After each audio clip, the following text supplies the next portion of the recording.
Good, good morning po mga kababayan, ma'am sir. This is Jam, the Filipino channel ng inyong pong lingkod. So today is November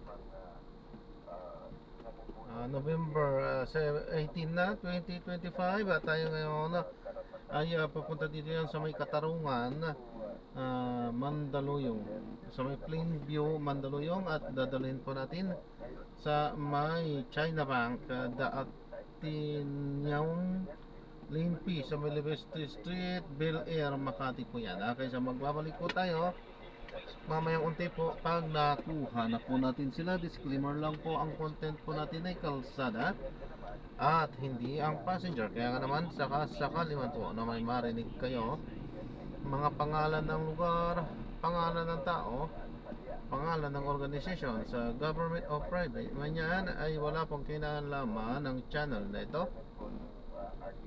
At wala pong pinapatungkulan. Lahat po ng pinag-uusapan dito ay pawang dito lamang po yan sa loob at wala pong pinapatungkulan sa labas. Okay po mga ba yan. So magbabalik po tayo mamaya konti pag nakuha na po natin sila.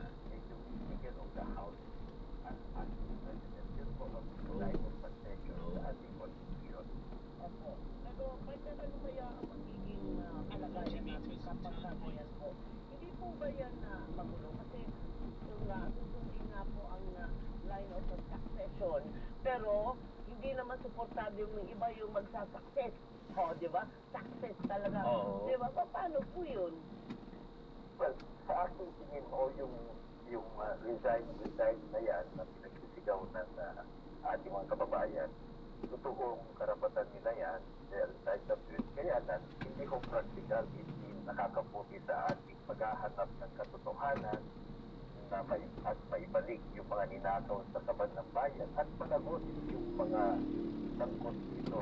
So mukhang yung ganyang outright pamumulitika, kumbaga, nairilinis tuloy o kaya na pa-blindside na tayo dun sa mas importanteng issue na daming ninakaw sa atin at hanggang ngayon wala pang napapanagot at hanggang ngayon magulo pa rin, masalimuot pa rin, there is no clarity. So baka lang either unwittingly or by design ginagawa yan para guluhin yung pangyayari. Kasi ganun ho yung mga kawatan di ba? Kung minsan yung bang para hindi sila makulit-ulit, hindi mapanagot, guguluhin nila lahat. Para sa ganun, ang focus dun sa politikaan, hindi dun sa justisya at pagbabalik ng ninakaw sa atin. Opo. So, yun namang sinabi ko nga kanina po kay Jose Claire Castro, ang labanan natin po ngayon ay perception. Ano sinabi mo isa kanina? Parang hindi naman trial by publicity kung naman sasabi. Pero doon po ang labanan kung ano nakikita nila, doon na tayo bumabase. Kaya depensa ka dapat ng depensa. Oo, diba? deflect ka ng deflect. Para hindi nagiging truth yung hindi totoo. Kung meron man, di ba? Kaya kumbaga nalilihis na, nadadivert na yung ating atensyon. Kagaya na lang po, attorney, nitong hindi pa nga tayo natatapos doon. Hindi pa nga kami makamove on ni Robert doon sa sinabi po ng kapatid ng Pangulo laban sa kanya, ay meron din kasabay nito, ay bala sa naman sa gabinete. Maganda po ba o tama po ba at this point ang ganitong paggalaw ng mga tao ni Pangulong Marcos? Yung mga aligasyon ng kanyang kapatid, personal yun, obviously, it is meant for politics. Yung timing, kung saan niya binulgar, political rally o kaya cause-oriented rally. Politics talaga yan. It is very little property value pag-usapin ng ebidensya kasi nga kulang ng detalye, kulang ng ebidensya.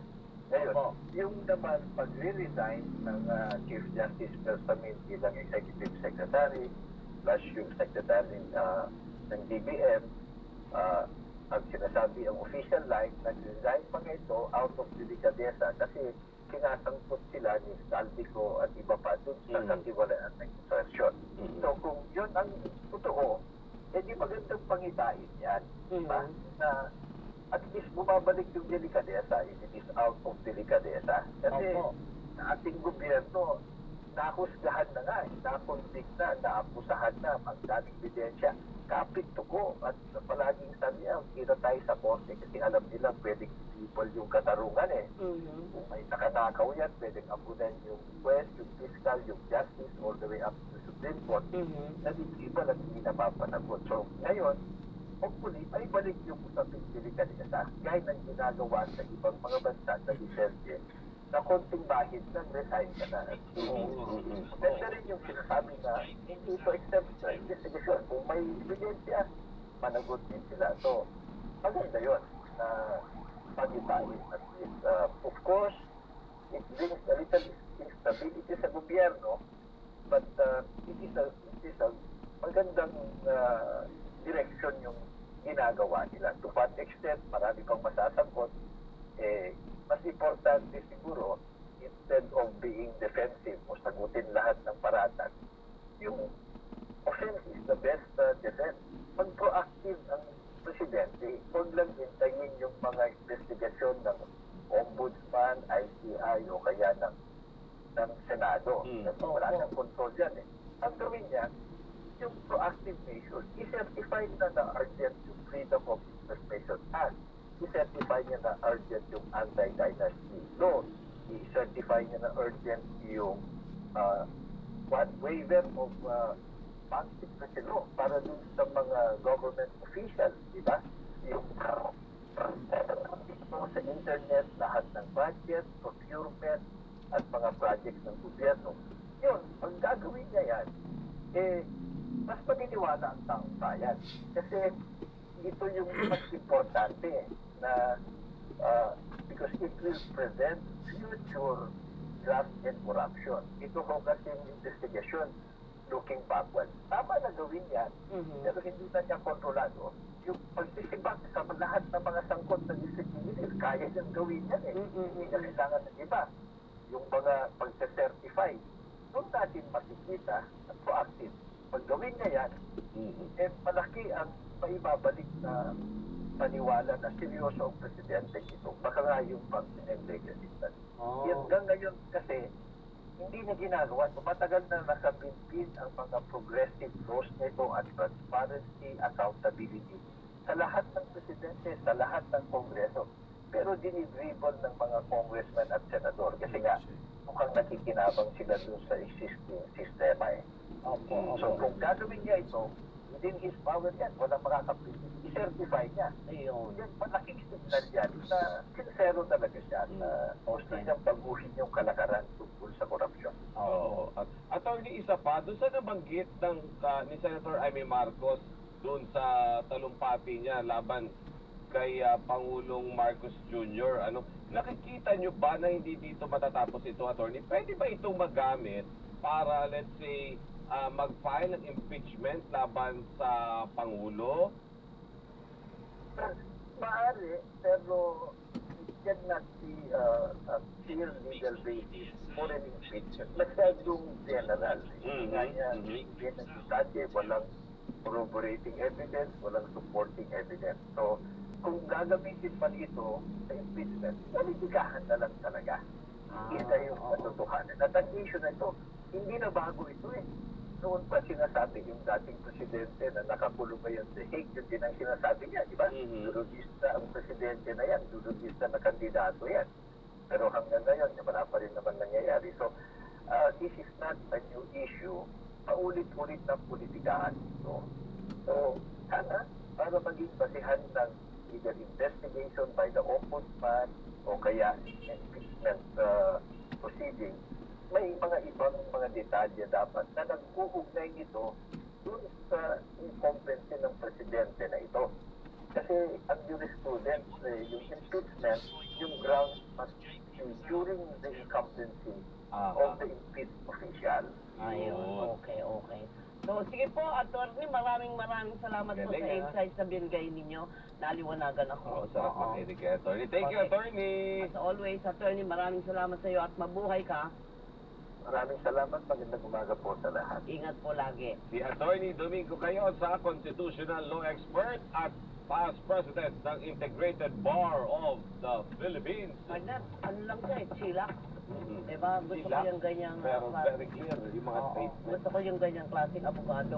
Pero parang pagka ako nagkaroon ng kaso, matatalo ako. Bakit? Kasi ang abogado ko, chillax. Ako hindi. Hysterical ako lang.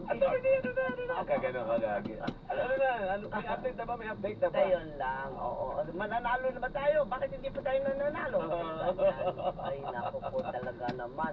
Pero dito, sa susunod natin gagawin, panalo tayo. Panalo tayo dahil nagagalit na naman sa atin. Yun pa rin ang objective niya.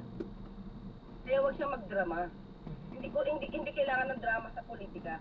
Trabaho. We have to work together. Ito ba'y hahayaan na lang ng palasyo? Trabaho niya eh. Hahayaan na lang po ng palasyo po ito. Let us see. Let us Ma'am, see. sabi niyo kanina, libelous ito eh. It's a form of destabilization ito. Yung tanong ni Joel, will the palace take this sitting down? Parang dahil kapatid naman ng presidente at paulit-ulit niya itong ginagawa sa presidente na binabati ko siya, hayaan na lang. Na, Pero sabi ni Yusek Lumaan Claire, lang. we shall see. We shall see. Yun. o pinag-aaralan po ba? Nasa Pangulo po ang pagpapasya niyan. Wala po sa akin. Wala po. Okay.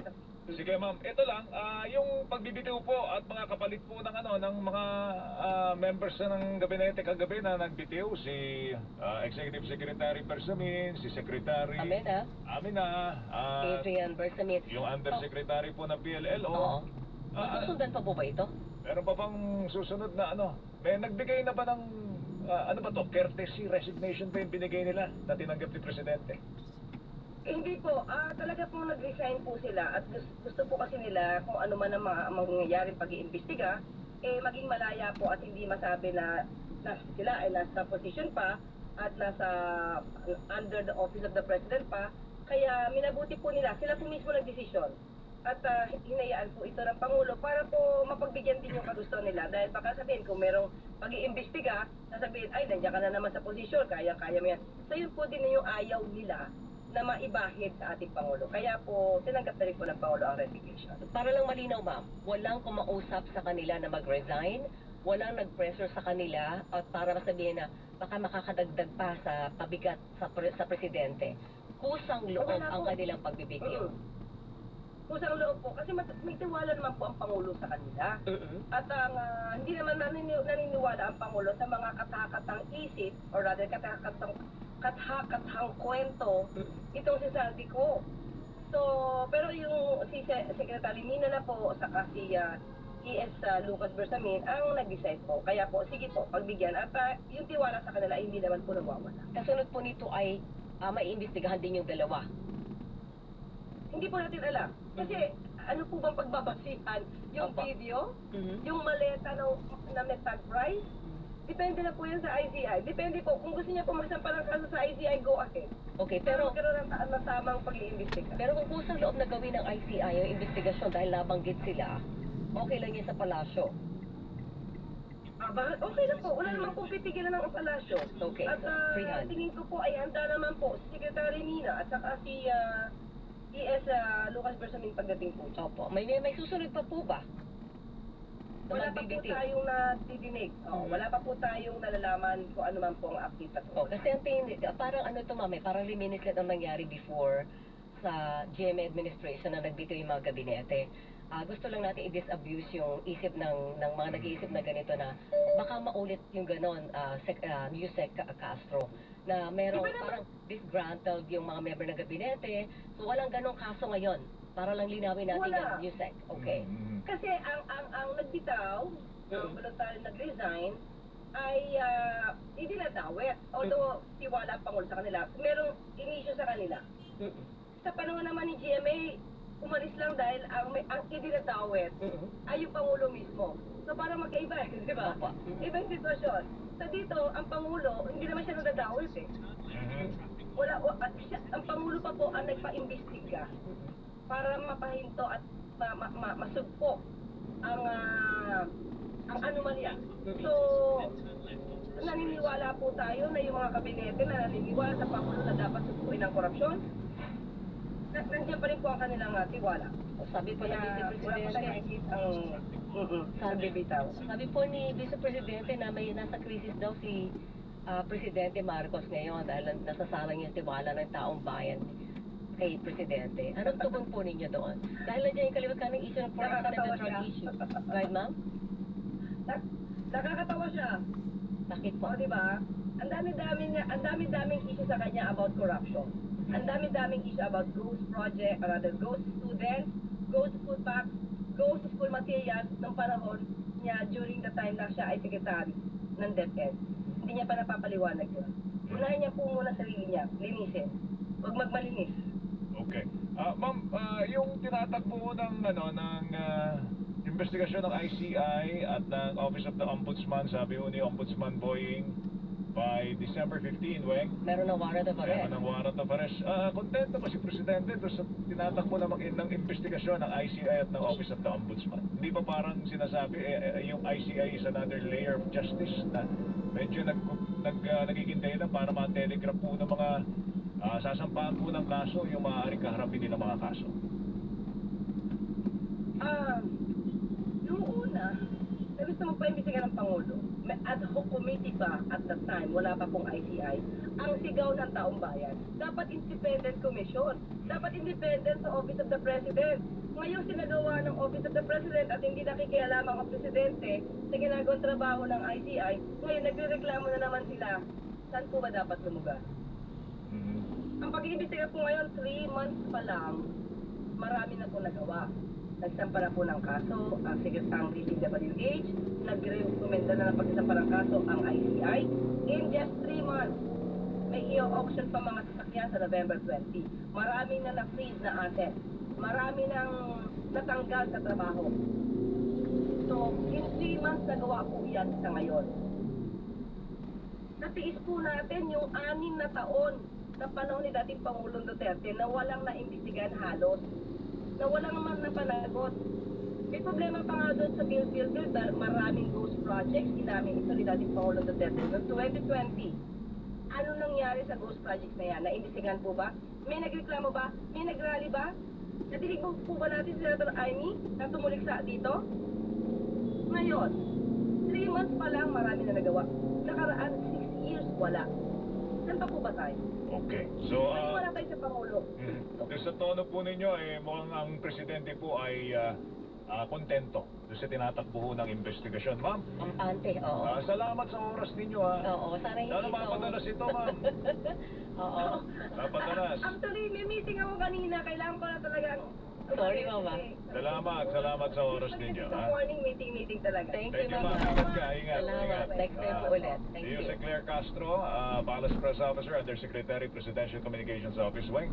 O para lang po sa patas na pamahay mga kapuso, kami po dito sa DCWB ay nagpadali na ng mensahe at paanyaya sa tagapagsalita ng Iglesia ni Cristo kaugnay doon sa mga nabanggit na ilang personalidad, partikular na po si Senator Amy Marcos laban kay Pangulong Bongbong Marcos Jr. Pero ang sagot po niya, hindi pa rin po sila makakapagpaulak ng panayam. Yun, kaya si Ka Edwil Sabala, yes. Tagapagsalita ng ISP. nagpahatid ng mensahe niyan. Alright, mga kapuso, magbibigay tala tayo sa ilang mga paalala. Oras po natin, alas 8:54. Radyo na, ha? Hindi ba? Labanan ng fake news. Dapat totoo.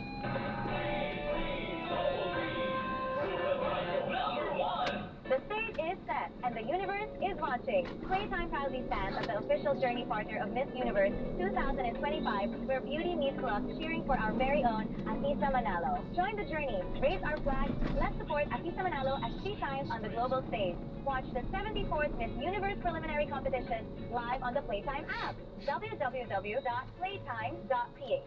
Playtime now. Gambling can be addictive. Know when to stop. Visit www.hugcore.ph/regulatory for more details. AFE ref number P0113 N103025P. Playtime. Playtime na. Huwag-haggard ka katipid. Try Cream Silk 2-Wash Pack. Nourish your hair with vitamins for just 5 pesos per wash. Based on SRP. Afford araw-araw with straight and smooth hair. With Cream Silk 2-Wash Pack.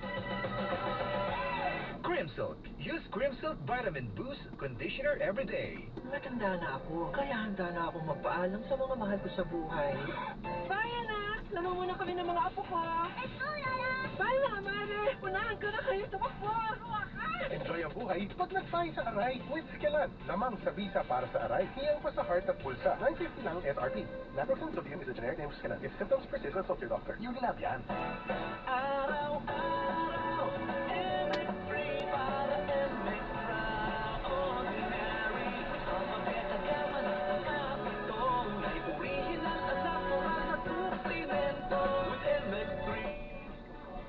Huh? Grabing tagal. Grabing traffic. I mean,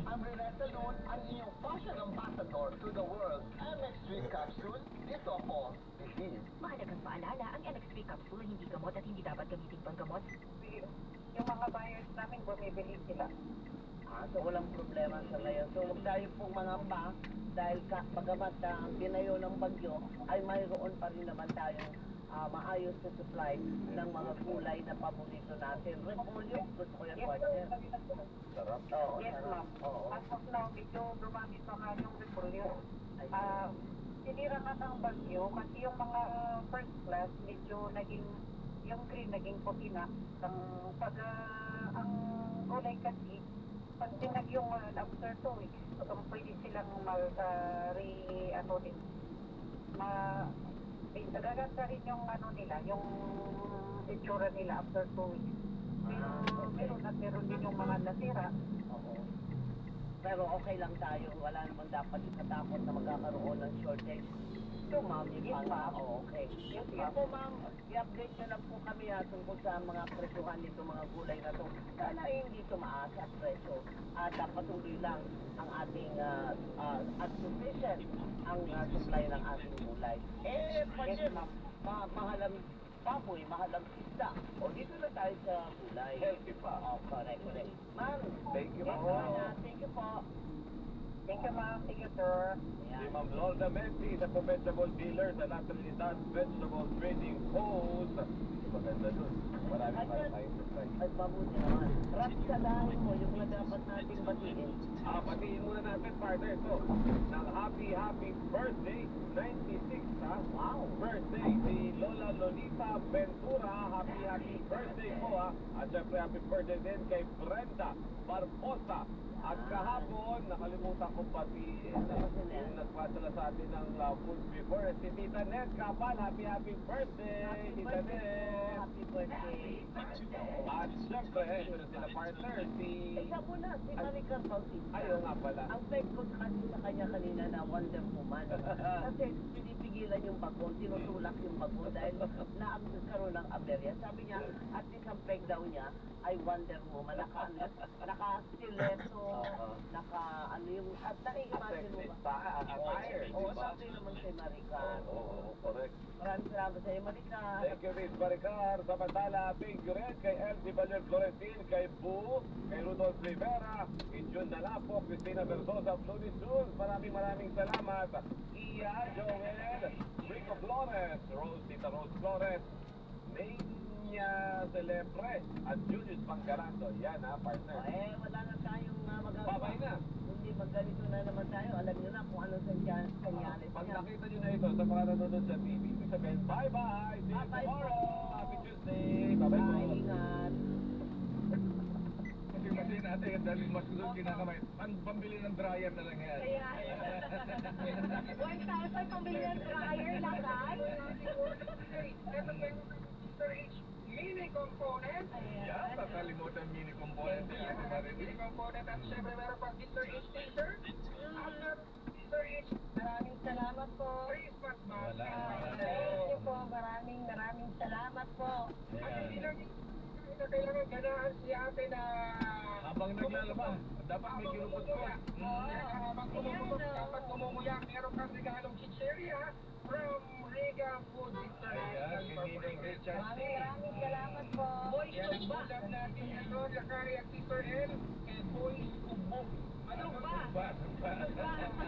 Basta pala. Ayan. Boys Kubog. Yan ha. Matapos iwan sa kanin, na mainit. Panalo, no 1,000 pesos. Lagi yan tumutok sa Sister H. Mga kinasusunod natin winner sa Sister H. Pasko Panalo. Kasama ang prize. Leadership. Aris number 6, Sir may bata para di Sir H. Na sa Pilipinas, na sa Pilipino. Maraming salamat, Ninong Sherwin.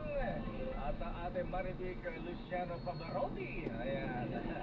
Ang Barangay Pati sa San Juan City. Aling felicidad, babalikan natin ang hari din si Val Gonzales. Ayan, mga pasero daw po ng MRT3 nagbabaan sa EDSA. Bakit? Para sumakay na ibang sasakyan. Traffic sa magkabilang linang EDSA nararanasan. Abay, bakit? Nagka-aberya. Nagka-aberya? Ayan. O nga pala, nasaan na yung mga libreng labas, Mr. President? Ayun, alam ko na kayo meron yun eh. Mga labas. Ba't di ko nararamdaman? Gusto ko sumakay. Magsakay ka kasi. Ganun ba? Oo, para maramdaman mo. Nasaan ba yung mga labas? Wala akong nakikita. Alam natin kay Maria tayo kung saan yung mga ruta ng mga labas. Alright, number 5, Val Gonzales, please kami. Bakit anyari sa MRT3? Nagkaroon ng aberya, Mayor, technical, yung nga binabanggit, hindi pa binibigyan nga linaw ng pamunuan ng MRT3 kung ano yung nga pinasuong na problemang technical kaninang alas 6:30 ng umaga. Ang resulta nito, Mayor at Sister L, ay mahaba pa rin ang pila ng mga dapat ay pasahero ng MRT3 dito sa EDSA Camias, pero napilitang sumakay na lamang ng EDSA Busway. Ito yung kasunod nga ng aberya na kung saan ng limitadong biyahe ang MRT3. Ano po? Makatiam po tayo. Hindi ko po kabis. Sige po. Ano na lang po kayo? Reverse na lang. Saan to? Tapos di ka balik sa Mark.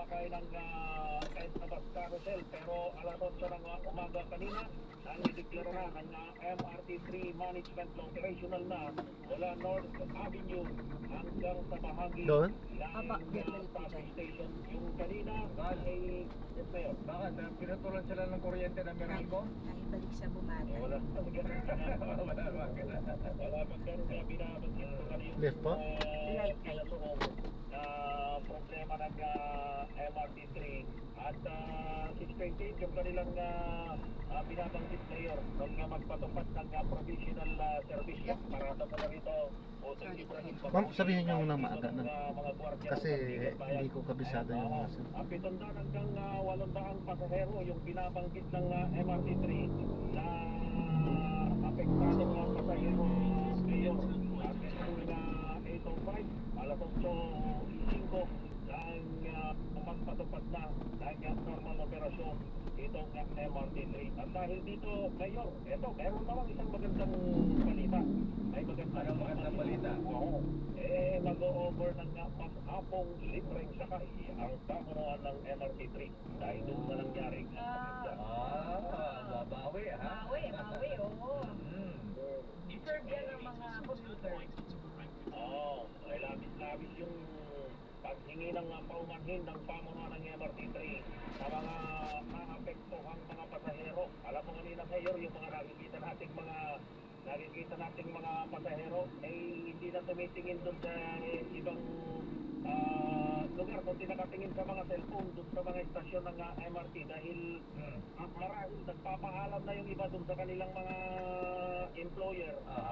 Malilate sila sa trabaho. Oo. Hindi man nagbubuk ng TNBS. Ganun yung mga ginagawa na ng mga pasahero ng MRT3. Nangako itong pamunuan ng MRT3 na yung depektibong train ay i-undergo Mayor sa isang mandatory inspection at magsasagawa din ng troubleshooting process. Yan ang sitwasyon mula rito sa kaban ng EDSA. At kaya Mayor, ito may mga informasyon na kaming natatanggap Mayor. Ito, unahan ko na kung bakit nabanggit ko yung nandito na kami sa Sandigan Bayan. Ano meron sa Sandigan Bayan ngayon? Upang ngayon na yung mahalagang araw kung saan magtatamba ng kasong kriminal laban dun sa mga politiko ang iba pang mga tangkot sa manumalyang flood control project. Yan ang inaantabayanan ngayon. Ang kanina pa namin inaantabayanan wala pa kaninang umaga dito sa tanggapan ng Sandigan Bayan. At ang mag-ahari may mga kaso sa mga ilang senador, taga DPWH, contractors, Bal? Wala pang ganung mga impormasyon kung sino-sinong mga personalidad mayor at si Sir El yung sasampan ng kaso na kung matutuloy, kung ito'y matutuloy ngayong umaga dahil kahapon pa mayor lumabas na yung mga impormasyon na kahapon daw pero hindi natuloy kahapon at mukhang ngayong araw nito ay antabayanan natin kung matutuloy na yung formal na pagsasampa ng kaso doon sa mga nagkaman ng napakalaking multi-billion pisong pondo sa kabanyaman ng ating bansa. O yan Mayor, sabayanan po natin dahil kami ay nandito na ngayon sa bahagi ng Sandigan Bayan, Tino Saquel. Bal, ikaw parati sa EDSA, ayan na. May nakikita ka bang lambas? Ilan pa nakita mong lambas? Ayan na, parang minsan lang ko na yata nakita. Ayan.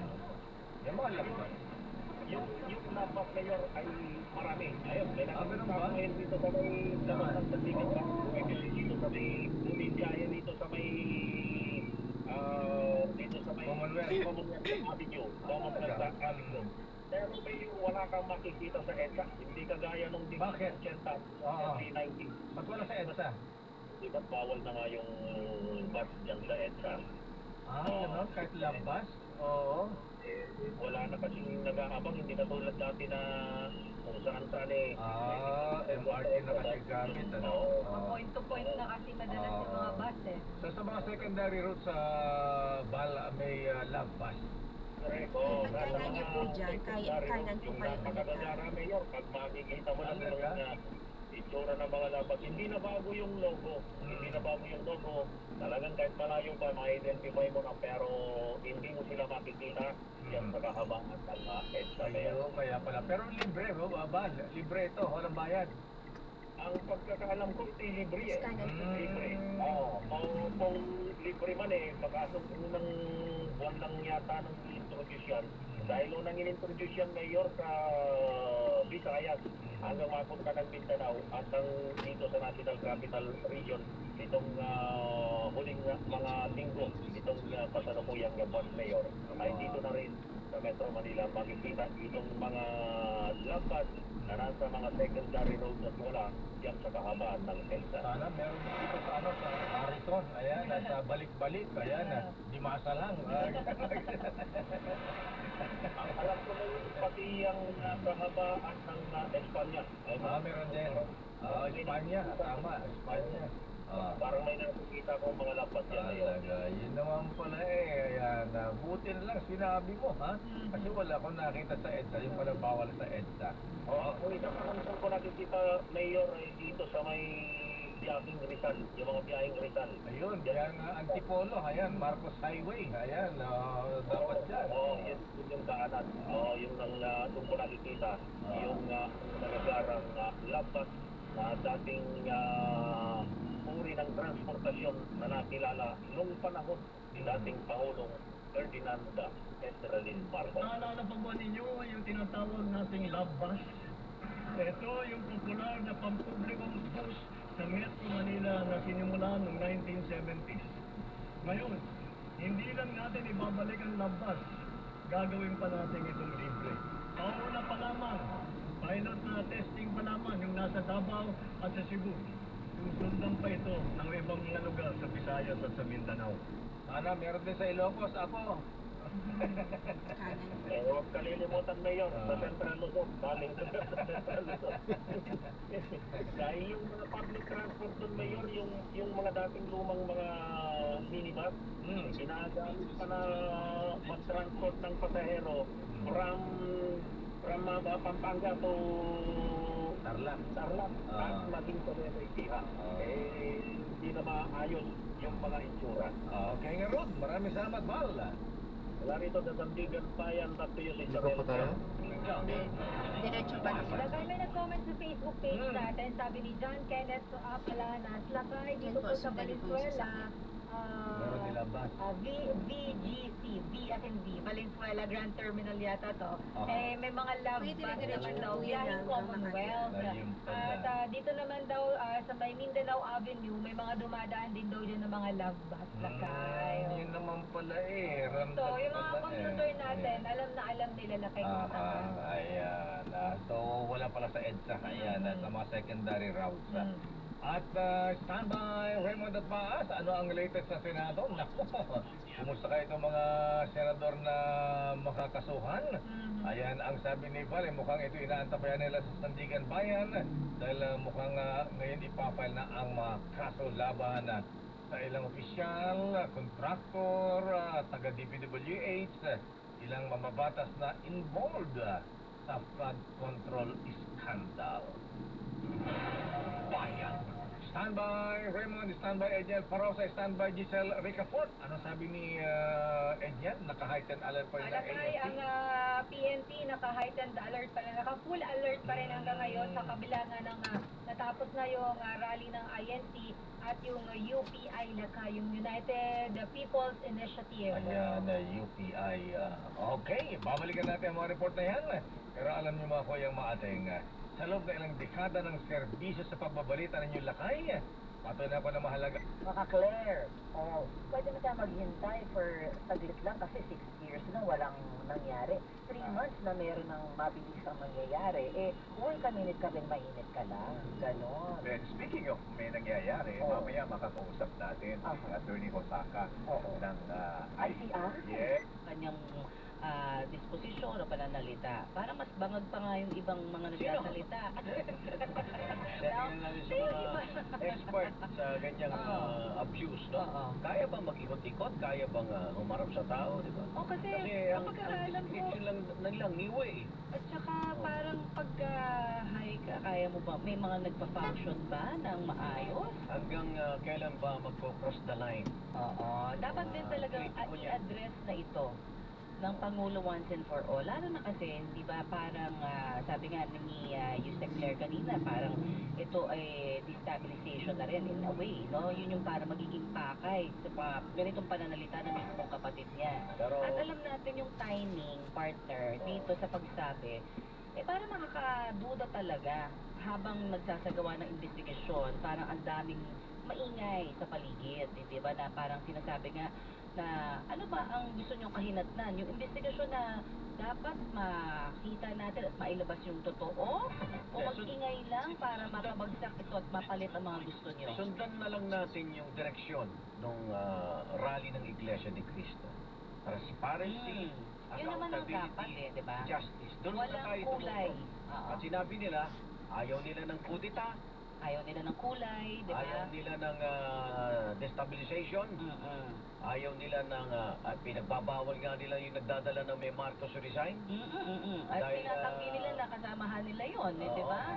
Wala silang pinapasok na ganun sa hanay nila. So maliwanag na ang gusto nila, mas mabilis na resulta ng investigasyon. At doon na tayo sa pinakautak itong nakawan na ito sa Kaban ng Bayan. Doon tayo pumokus. Pag tayong lihis at magpapadala sa ingay.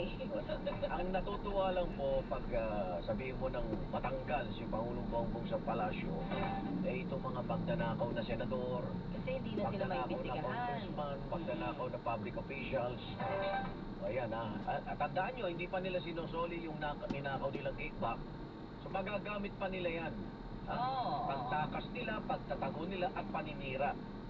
Gusto ko malaman, parang nabalitaan nga, nabanggit ni Senator Sherwin Gatchalian na naibalik na daw ni dating Yusek Bernardo ang mga kickback.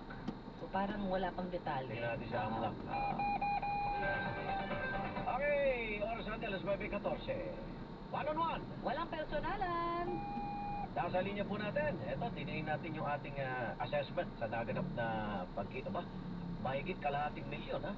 Ang nagtungo sa Quirino Grandstand. At narito si NCRPO Chief Major General Anthony Aberin. General Aberin, Ikan at Connie, magandang umaga po sa inyo. Good morning po. Magandang umaga rin po at sa lahat po yan ng inyong mga taga-subaybay. Opo, gusto lang po namin malaman itong 2 araw, no? Buti na hindi natuloy sa ikatlo. 2 araw at kayo matututok na sa iba. Kamusta ho ang assessment natin sa kanila pong naging rally nitong ating Iglesia ni Cristo? So far po, yung 2 araw po na rally po ng Iglesia ni Cristo ay naging mapayapa po ang pangkalahatang assessment natin. Generally peaceful po. At ito po ay it can be attributed po sa good working relationship po ng mga organizers at saka yung of course sa other law enforcement agencies na kasama natin sa ground. Lalong-lalo na po yung NCRCOM, yung Police Philippine Coast Guard, Bureau of Fire, PGMP, at saka yung NCRPO, at saka yung mga augmented units from other regions po ng PNP po. So pwede pala yung ganito kalaking kilos protesta ay maging mapayapa, General Aberin, ano? Opo, kagaya po ng sinabi ko ay basta may real-time coordination po tayo sa mga organizers at saka sa mga namumuno po sa rallyista ay posible pong isagawa yung ganitong tahimik at payapang rally po. Oo, yung sa November 30 na pagtitipon po muli ng iba namang grupo, tayo po ba ay naka-alerto pa rin? Kasi malapit-lapit pa rin naman ho, nasa November pa rin, ano? Tama po yan, yung sa November 30 ay napaghandaan na po na rin po natin yun, may security plan na rin po tayo. At may considering that this security operations was successful and peaceful, kung ano po yung template na ginamit natin dito ngayon ay yun din po ang ilalatag nating template with of course some improvement at saka adjustment po kasi wala rin naman pong napapabalita na magkararally rin po ulit po sa Quirino Blancan. Ang concentration na lang na rin po natin ay yung mga usual places kung saan po ginaganap ang mga rally. Opo, dito sa ating pagbabantay sa People Power Monument, kamusta po, General? Parehas lang din po at generally peaceful din. And we are proud to say na although marami pong tao doon sa People Power Monument, occupied po yung White Plains, we are proud to say na yung traffic flow po doon sa EDSA ay continuous po. Compared po in the past na nagkaroon po ng slowdown po ng mga motorista. Pero bukod dito sa ganitong rally o pagpapahayag ng kanilang galit sa korupsyon, wala na kayo ibang tanggap na impormasyon na ito'y sasamantalain nung gustong mabahagi ng isang destabilization, General Aberin? Actually po, as far as NCRPO is concerned, wala po kaming natanggap na direktang banta sa seguridad. However, nag-prepare din po kami, naghanda po kami at tuloy-tuloy po yung coordination po namin sa other intel units nang sa ganun ay hindi po tayo masigitan. Opo. Sa ngayon, anong alert status natin sa NCRPO? Tuloy-tuloy rin pa rin po na naka-full alert status po tayo until such time na ma-determine na wala na po tayong dapat bantayan, then we will downgrade po yung alert status po natin. Okay. Ano po yung abiso nyo doon sa mga organizer sa rally, no? Kasi may nabagsakan, di ba, ng drone. In terms of yung mga pagpapalipad na ito at iba pa hong mga sinasabing parang mga placards na pinagbabawal, panawagan ng pagpapababa sa pwesto, meron ba hong direktang mensahe kayo para sa kanila?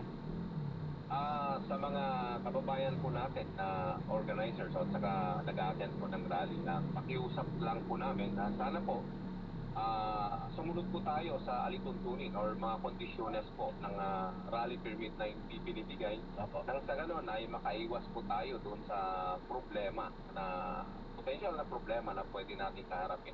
Kasi yung pag sinunod po natin yung mga conditions. Ano ba yung mga specific na conditions po? Actually po, marami po yung condition, wala po kasing hawak. So, by following those conditions po, ay hindi po tayo magkakaroon ng problema. Kagaya po yung pagpapalipad po ng drone, supposed to be, ay dapat yung mga trained drone operators po dapat ang nagpapalipad. Pwede naman. Po yung, actually, I have not seen the actual conditions, but as sort of advice, next time po, pag magpalipad po tayo ng drone, kung pinapayagan po tayo magpalipad ng drone, sana yung mga expert drone operators po ang mag-operate nang sa ganun ay hindi po tayo nakakadisgrasya. Alam mo nga namin ni Igan, may kukunin pa silang ka-up permit di ba? Lalo na pagka marami hong tao. Sa mga no-fly zones po ata yun, yung kukuha po ng permit. Kapag sa mga ganito pwede, basta lihiti mo yung magpapalipad. Opo, at saka coordinated po sa Philippine National Police para lang sa ganun ay alam po namin. General Aperi, sa kabila po ng mga development, no? Dito nagdaang araw, nandiyan ang akusasyong lumabas sa video ni Saldico, nandiyan yung matinding talumpati ni Senator Amy Marcos, kapatid ng Pangulo.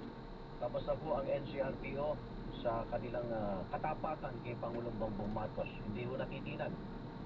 As far as yung NCRPO is concerned po, ay kami po ay protektahan at of course didepensahan po namin ng duly constituted authorities. And if we say duly constituted authorities, ito po yung administrasyon po ni Presidente Bongbong Marcos po.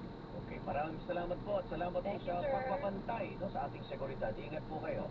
Thank you po. Thank you at magandang umaga. Ang hepe ng ating PNP NCRPO nagbabantay dito sa Metro Manila, Police Major General Anthony Aperin.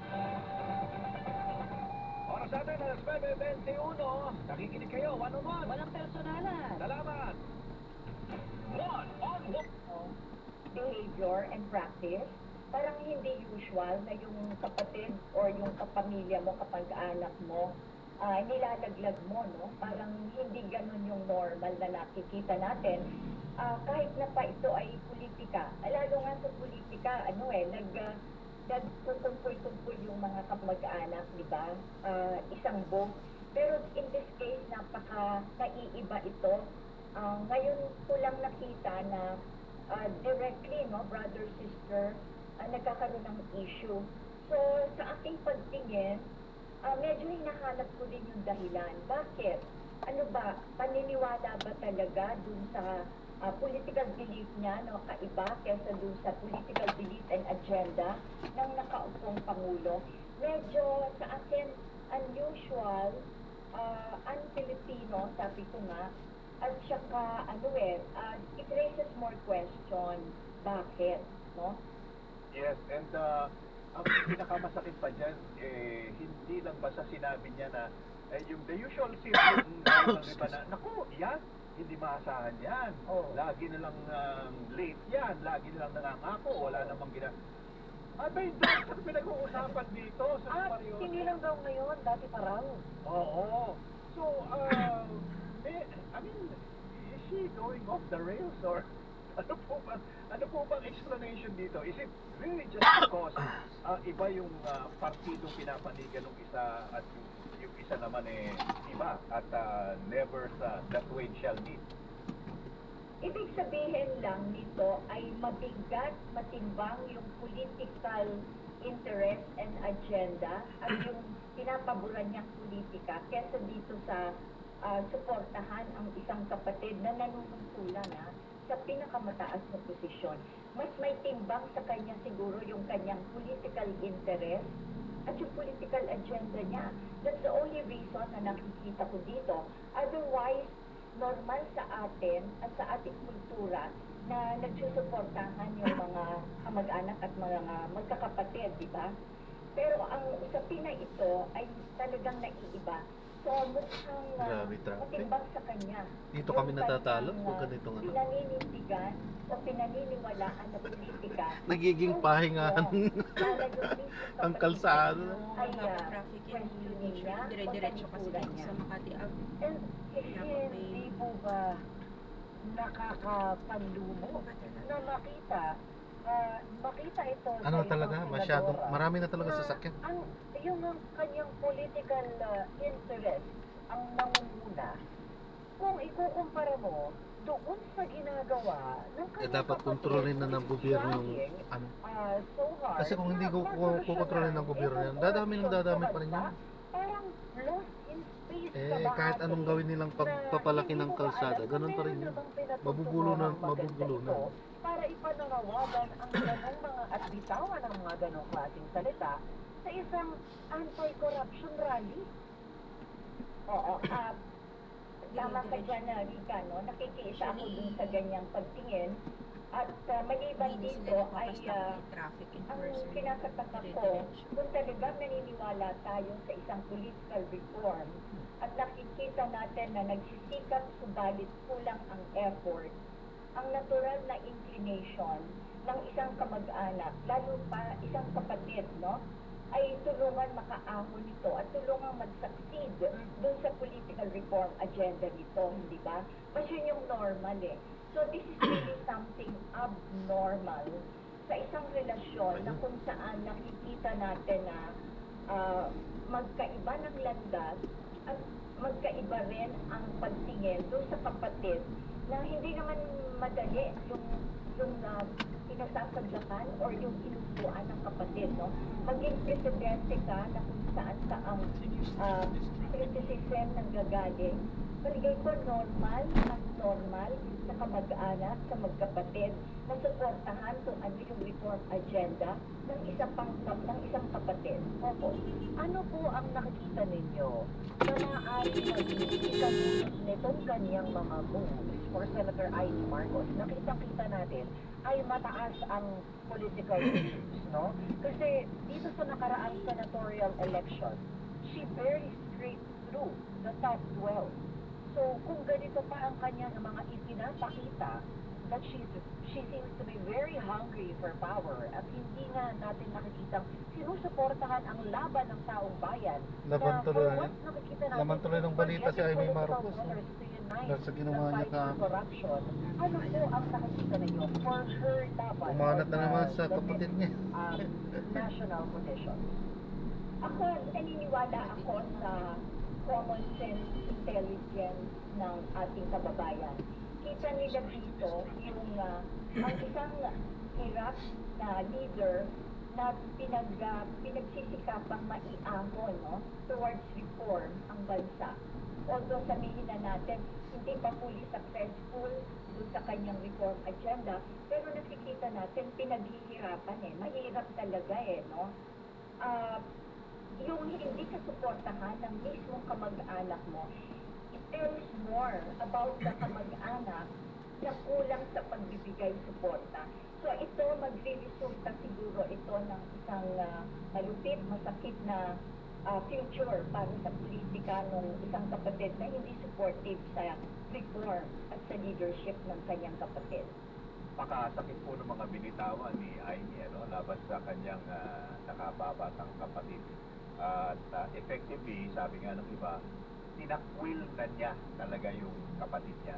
Pero, do you think, Dean, meron kayang punto na magiging all's well that ends well and that blood is thicker than politics still? Siguro, ang nakikita ko, Peter, kung may remorse at some point in the future, no? Kung merong pagbabago dun sa ganong klaseng attitude, ang pagkakaintindi ko, ang reading ko sa Pangulo, napakababa ng loob ito. Pwede niyang kalimutan, pwede niyang ma-forgive, pero hindi ko nakikita na may ganong remorse sa ngayon. At only the future will unfold, no? Kung ano yung magiging final attitude ng ate sa kanyang nakabubunsong kapatid. Pero sa Filipino politics, matimbang kasi yung yung kamag-anak at yung blood tie, hindi ba? Yes. So, magsasuffer siguro ito. It's not a popular attitude, kumbaga, to be more straightforward. Mukhang mahihirapan siyang maging popular sa hanay ng mga Filipino voters. Opo. Dahil sa pinakitang ito. So, good luck na lang. Good luck na lang. Din, lilipat lang po ako, no? Because there are a lot of things to digest this morning. Ito pong pagbibitiw ni na Executive Secretary Lucas Bersamin at Budget Secretary Amena Pangandaman, dalawa sa pinangalanan doon sa video expose ni Saldico. How do you think this is related to that particular expose? Or if there is any relationship at all, ano po? Or is it just one of those things na talagang gagawin ng Pangulo pag meron siyang naaamoy na hindi kaaya-aya? Actually, Peter, that's a very interesting question. Pero meron akong nabalitaan sa aking medyo private sources na ang mukhang panawagan ng Pangulo at nilinaw niya ito sa kanyang mga kasamahan sa kadinya at kasamahan sa administrasyon, anything at all that will stain or that will raise question on any one of them, hindi yung kanyang sabihin. Salantang mga kapamilya ng bagyo at ng lindol. Hanggang ngayon ay wala pa rin ang mga ang bagyo Juan at Lino. Hanggang ngayon wala pa rin mga kuryente. At sa unang mga ulat, sinasabi nakaabot yung pa ng ilang buwan bago ma-restore completely ang mga nasirang mga linya ng kuryente at makakasiran na po ng power ang mga apektado natin mga mamamayan. Kausapin natin sa the Department of Energy, Yusek Mario Marasigan. Yusek, maganda umaga po, Peter, at ika sa programang Balisapatan. Magandang umaga po sa ating lahat, Sir Peter, lalo-lalo na po sa inyong mga taga-subaybay. Yusek Mario, thank you so for joining us this morning. Let's talk numbers po if Kuya, sa may Metro Bank na lang po tayo dyan sa kaliwa. San Agustin, susunod na kanto. Lumiko para mas malapit-lapit. Sa ngayon po kasi, ang mga electric cooperatives na natin na binomonitor ay nasa 28 pa. Kung saan po dyan ay 23 provinces po ang napocover nito. Ito po. So marami po po, from Region 1 hanggang Region 8 po ay binomonitor pa natin yung patuloy po restoration activities. Tama po yung mag-ika. Matagal ito, although ang aming pong target, patulong na rin po ang sinatawag natin sa Diretso lang po ng konti. Kung saan nakatayo ang bumaba. Sa atin naman po mga private distribution utilities, meron pa rin Makatikita na to. Sampalin ko siya late na ako. Dito na lang po. Sige po, ma'am. Ingat po. Salamat po. Naka-Gcash po ako, Ako, no? ma'am. Yes, ma'am. Salamat. God bless po. sa kapalitin po, ito po ating level of electric power services. Opo. Sir, kailangan din po ba natin kausapin? Ayan, so na-drop na natin sila. So maraming salamat po sa panonood. Hanggang sa muli po. Ingat po at God bless. Paalam po muna. Pansamantala tayo ay gagawa na ng ibang video sa ating susunod na misyon. Paalam po. Yung restoration activities nila. Ang pinakahuli po na restore ng NGCP ay yung linya na papunta ng Mountain Province. Napocover po nito yung Sagada area at La Trinidad. Pero hindi po natin kayang i-energize ng buo dahil sa kalagayan naman ng ating mga electric cooperative. Yun po kanilang mga distribution na Kung kaya partial energization pa rin ang nangyayari po. Kahit po okay na o na-restore na yung aming transmission facility. Okay. So meron pala tayong additional to our Christmas wish list. Oo. Kasi po, ano po ba napalagay po ninyo in terms of, so kung okay na ang NGCP, yung mga electric power cooperatives po ang may problema, ano po ang problema nila? Yung mga linya.